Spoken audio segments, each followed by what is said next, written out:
Hi everyone, I will walk through my notebook by scrolling the code and I will explain what I did and what I found. Quick takeaway, I turn stage into binary label. Stage 4 equals 1 and stage 1 to 3 equals 0. A decision tree baseline gets about 0.63 accuracy on the holdout test site. Then H2O auto machine learning picks a GPM model which gets about 0.80 accuracy on the test site. Top features are albumin, NDAS, bilirubin, platelets, and prothrombin. This dataset comes from a Mayo Clinic liver study. Each row is one patient with lab test and clinic info. The original label is stage 1 to 4. For this assignment, I focus on the most several cases, so I define stage 4 as positive and stage 1 to 3 as negative. So the goal is using normal measurements and can we flag advanced stage patients? Small note, this is really advanced stage prediction, not a perfect has a serial houses are not labels. I am using stage 4 as a practical proxy.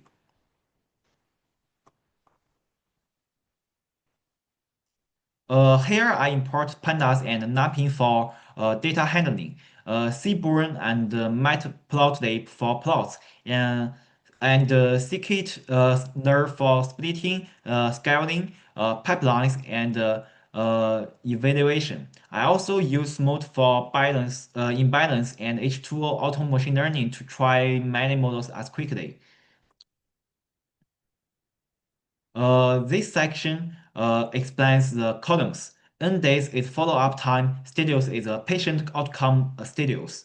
And the lab columns include bilirubin, albumin, platelets, and prothrombin. Stage is a disease stage from 1 to 4, which I later convert into a binary target.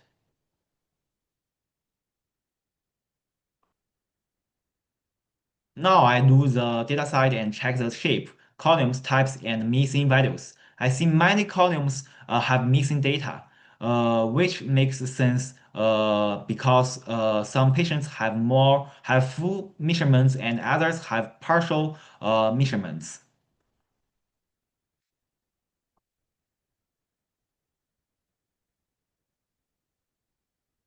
I drop ID because it's just an identifier and won't help prediction.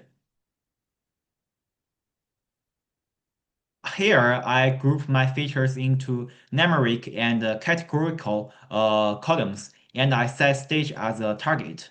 I also check status values like D, C, and CL.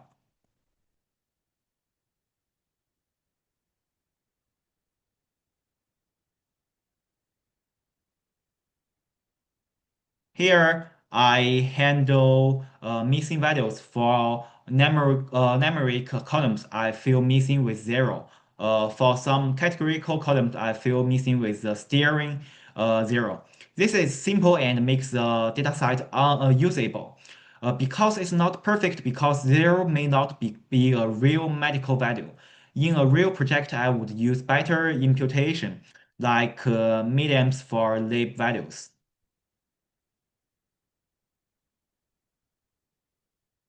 Now I convert the stage into a binary target. Stage 4 becomes 1 and the rest becomes 0. The positive rate is about 34%, so the classes and are somewhat imbalanced. That's why I later try Smooth.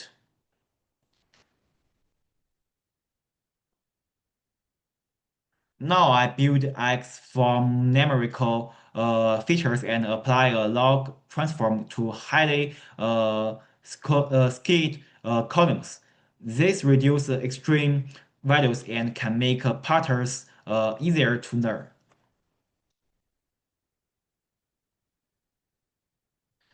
Here, I kept extreme values using Winslow organization at 5% on both tails. This helps reduce the effect of outliers. One limitation, these steps are done before splitting. So in a real pipeline, I would fit these steps on training only and apply them to test to avoid leakage.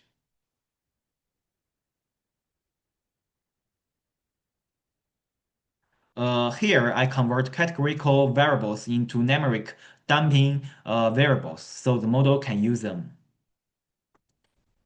Now I select the final seven predictors I will use for modeling. Index, proximal ribbing, albumin, age, platelets, bilirubin, and cholesterol. These are common clinic measurements and keep the model simpler.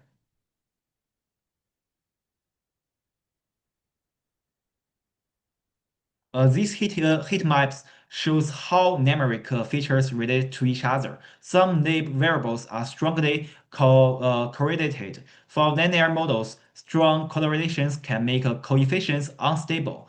Tree models are less sensitive, but correlation can still affect feature importance.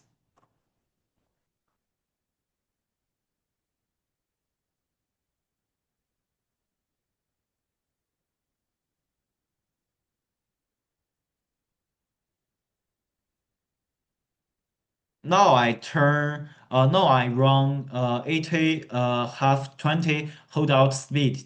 Holdout is quick, but it depends on the split. I scale features with a standard scalar.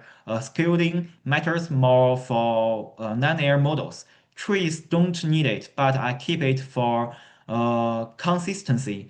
And I apply smooth on the training sites only to help balance classes.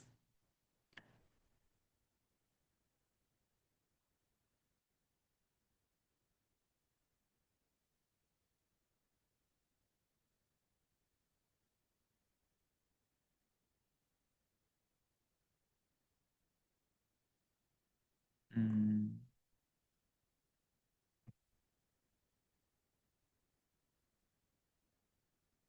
And uh, for the decision tree,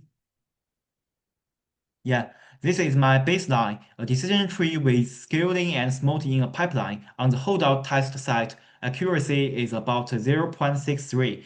The confusion matrix shows the model misses 16 positives, which can be risky in medical settings. A simple decision tree can fit nonlinear partners, but it can also overfit and be unstable, which is a Bayes variance trade-off. And now I use H2O auto machine learning. The key part is n false equals 5, so it runs 5-fold cross validation. Cross validation helps because the dataset is not large, and it gives a more reliable estimate than one-hot split.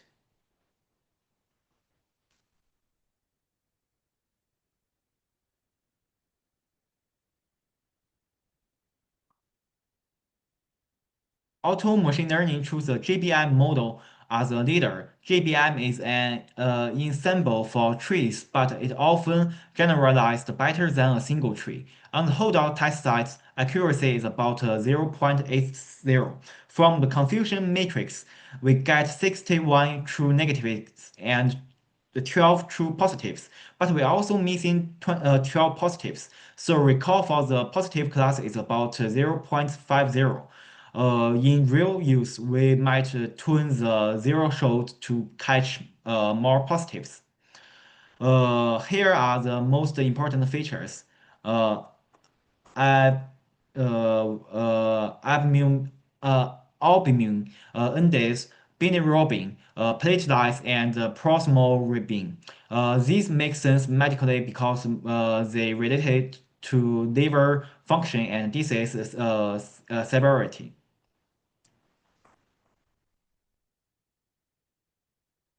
Now I will compare the model types. Multiple linear regression is for continuous targets, so it's not a good fit for a binary label like this. The logics regression is the right linear baseline for classification.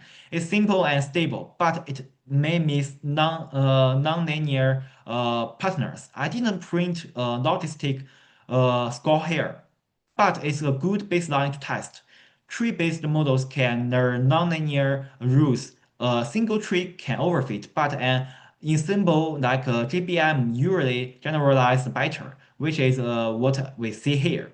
So overall, the decision tree baseline is about 0.63 accuracy, and auto machine learning's GBM is about 0.80 on the holdout test set. Key features are abdomen, follow-up time, bilirubin, platelets, and proximal bin. If I improve this, I would use better imputation and focus more on recall and zero-shot tuning. Thanks.